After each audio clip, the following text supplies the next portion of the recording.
by disrupting terrorist plots and saving countless American lives.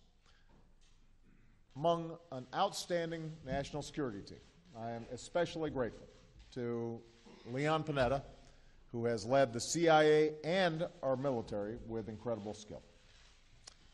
Leon, after nearly 5 decades of service, you have more than earned the right to return to civilian life. I'll have much more to say about Leon's distinguished service in the days ahead. Today, I simply want to convey, both to you and to Sylvia, the eternal gratitude of the entire nation. Thank you so much, Leon. I also want to thank Michael Morell, who's earned the admiration of all of us who've worked with him, across government and here in the White House. In moments of transition, he's guided the CIA with a steady hand as acting director, not once but twice. And he is a consummate professional. As I said, everybody in the White House who works with him, everybody across agencies who works with him, considers him truly to be one of our most outstanding national security team members. And so, Michael, on behalf of all of us, thank you, and Mary Beth, for your continued service. As these leaders know, the work of protecting our nation is never done, and we've still got much to do. Ending the war in Afghanistan and caring for those who have borne the battle.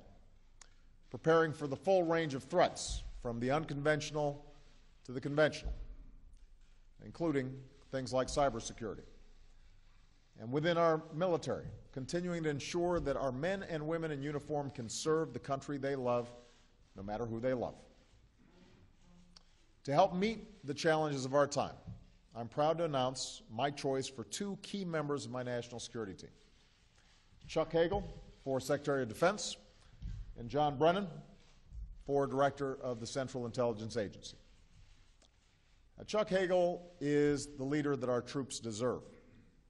He is an American patriot. He enlisted in the Army and volunteered for Vietnam. As a young private and then a sergeant, he served with honor alongside his own brother. When Chuck was hit by shrapnel, his brother saved him. When his brother was injured by a mine, Chuck risked his life to pull him to safety.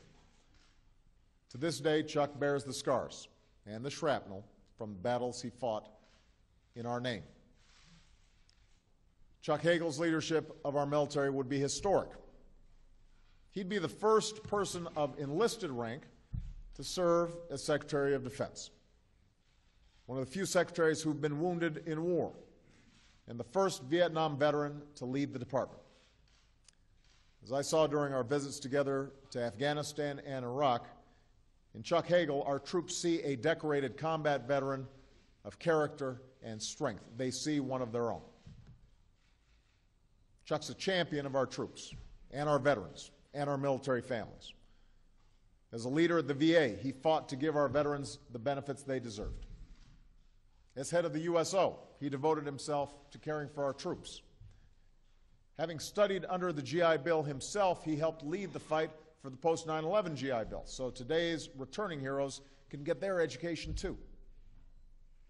Having co-chaired my Intelligence Advisory Board, he knows that our armed forces collect, analyze, and depend on good intelligence. And Chuck recognizes that American leadership is indispensable in a dangerous world. I saw this in our travels together across the Middle East. He understands that America stands strongest when we stand with allies and with friends. As a successful businessman, he also knows that even as we make tough fiscal choices, we have to do so wisely, guided by our strategy, and keep our military the strongest fighting force the world has ever known. Maybe most importantly, Chuck knows that war is not an abstraction. He understands that sending young Americans to fight and bleed in the dirt and mud, that's something we only do when it's absolutely necessary.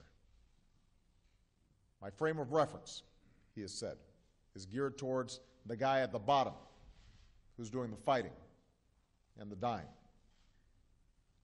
With Chuck, our troops will always know, just like Sergeant Hagel was there for his own brother, Secretary Hagel will be there for you.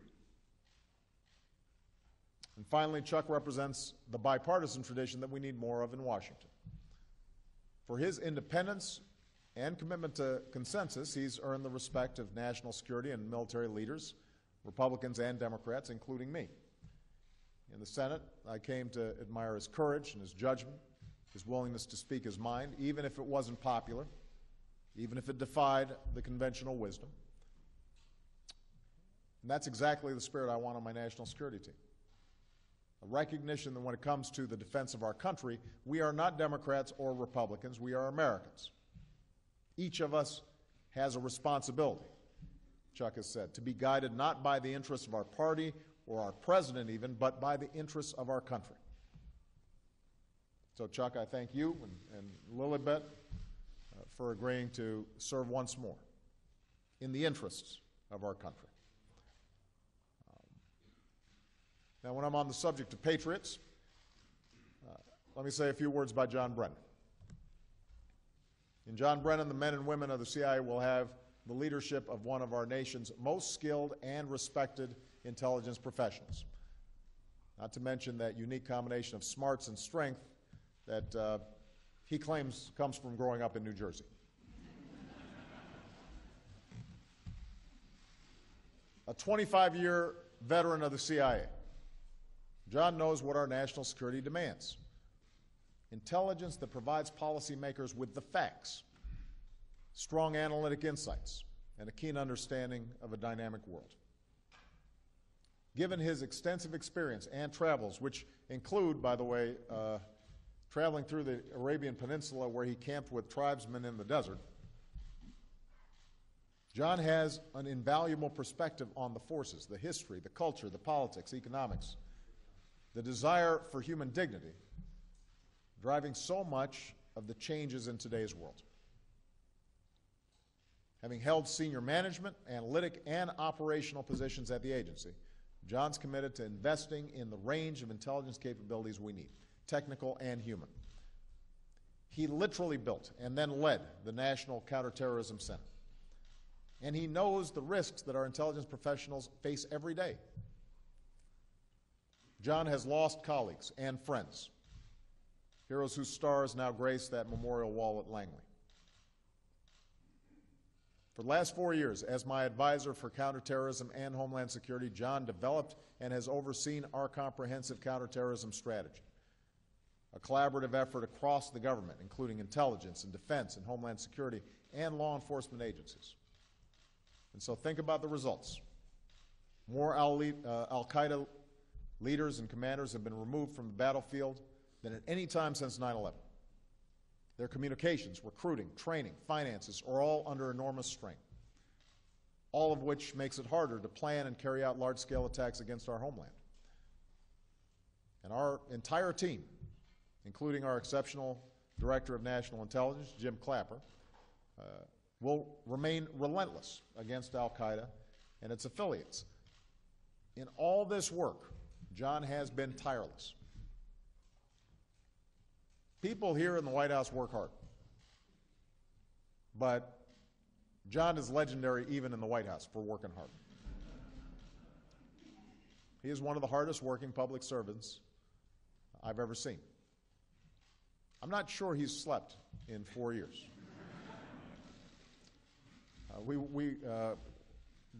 When I was on Martha's Vineyard,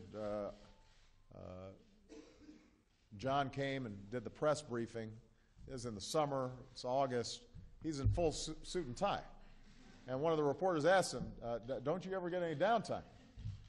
And John said, I don't do downtime. He's not even smiling now.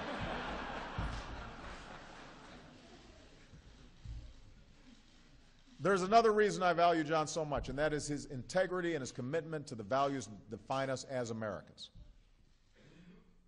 He has worked to embed our efforts in a strong legal framework. He understands we are a nation of laws.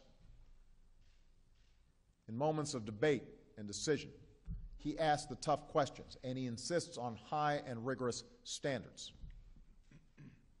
Time and again, he's spoken to the American people about our counterterrorism policies because he recognizes we have a responsibility to be open and transparent as possible. And so, John, you've been one of my closest advisors. You've been a great friend. I'm deeply grateful for your extraordinary service. I'm even more grateful for Kathy's willingness to put up with you. And I am grateful to both of you for your willingness to take this assignment. Today I can say to the men and women of the CIA, in Director John Brennan, you will have one of your own, a leader who knows you, who cares for you deeply, and who will fight for you every single day. And you'll have a leader who has my complete confidence and my complete trust. Now, as I said, the work of defending our nation is never done. My number one criteria in making these decisions was simple. Who is going to do the best job in securing America? These two leaders have dedicated their lives to protecting our country. I am confident they will do an outstanding job. I urge the Senate to confirm them as soon as possible so we can keep our nation secure and the American people safe. And so, Chuck and John, congratulations. And with that, I want to invite each of these leaders on stage to say a few words, starting with Mr. Leon Panetta.